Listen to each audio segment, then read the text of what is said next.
ഞാൻ ചെയ്യുന്ന ഓരോ കാര്യവും നല്ല രീതിയിൽ ഇന്ന് വരെ ആരും കണ്ടിട്ടില്ല. അതൊക്കെ ഓർത്ത് മടുത്തതുകൊണ്ട്. ദേവനാരായണൻ തിരുമേനൻ നിന്നെ സ്നേഹിച്ചിട്ടുള്ളത് പോലെ ഈ ഭൂമിയിൽ ഒരച്ഛനും ഒരു മകളെ സ്നേഹിച്ചിട്ടുണ്ടാവില്ല. അങ്ങനെ ഒരാള് നിന്നെ ഇറക്കി വിട്ടു എന്ന് പറഞ്ഞ അതിന്റെ കാരണം എന്താ?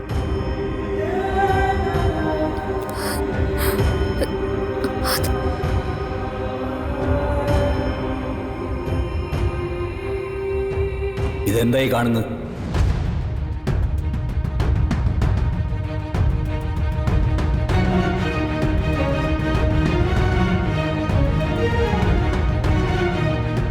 നമ്മളെല്ലാവരും കൂടി പറഞ്ഞപ്പോ പ്രിയങ്ക എല്ലാം മതിയാക്കി വെച്ചതാ.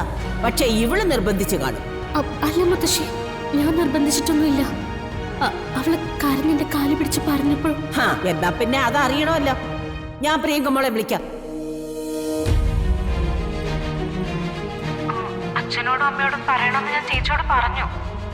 അപ്പൊ എന്നോട് പറഞ്ഞു അതിന്റെ ഒന്നും ആവശ്യമില്ലെന്ന്.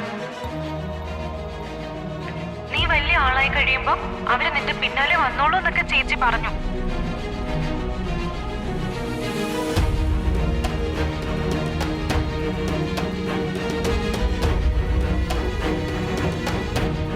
ദൈവം വാക്ക് മാറ്റിയാൽ പോലും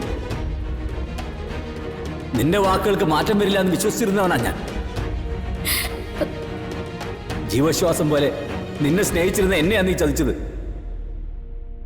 ആ നിന്നോട് ഒരിക്കലും ഞാൻ പൊറുക്കില്ല. കടന്നു പോയെന്റെ മുന്നിൽ നിന്ന്. പറഞ്ഞത് കേട്ടില്ലടി. ഇനി എന്തിനാ നീ നോക്കി നിൽക്കുമേ? ഇറങ്ങ, പടിക്ക് പുറത്തിറങ്ങാൻ.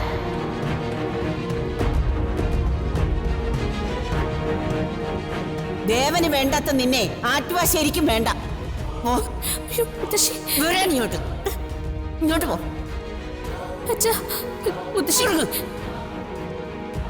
ഇറങ്ങടി അങ്ങോട്ട്. പറഞ്ഞോട്ടെ, അങ്ങോട്ട് ഇറങ്ങാൻ. പോടി അങ്ങോട്ട്.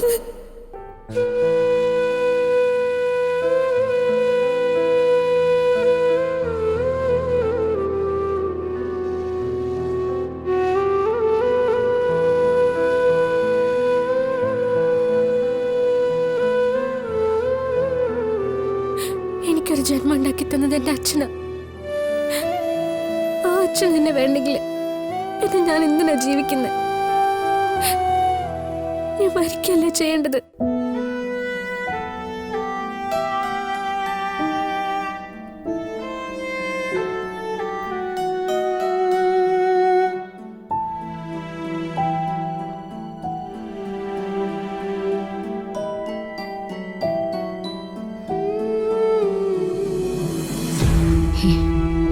അമ്മയുടെ മോൾ അങ്ങനെയൊന്നും ചിന്തിക്കരുത്. മോൾക്ക് ഞാനുണ്ട്. രാധികയുടെ ജീവിതത്തില് എന്നും ഒരു വിലങ്ങ് തടിയായിരിക്കുന്നത് പ്രിയങ്കയാ. ഇപ്പൊ പോലും ചെയ്യാത്ത തെറ്റിന് ശിക്ഷിക്കപ്പെട്ടല്ലേ രാധിക നിൽക്കുന്നത്. മോളെ, ഇനി അമ്മ നോക്കിക്കൊള്ളാം നിന്നെ.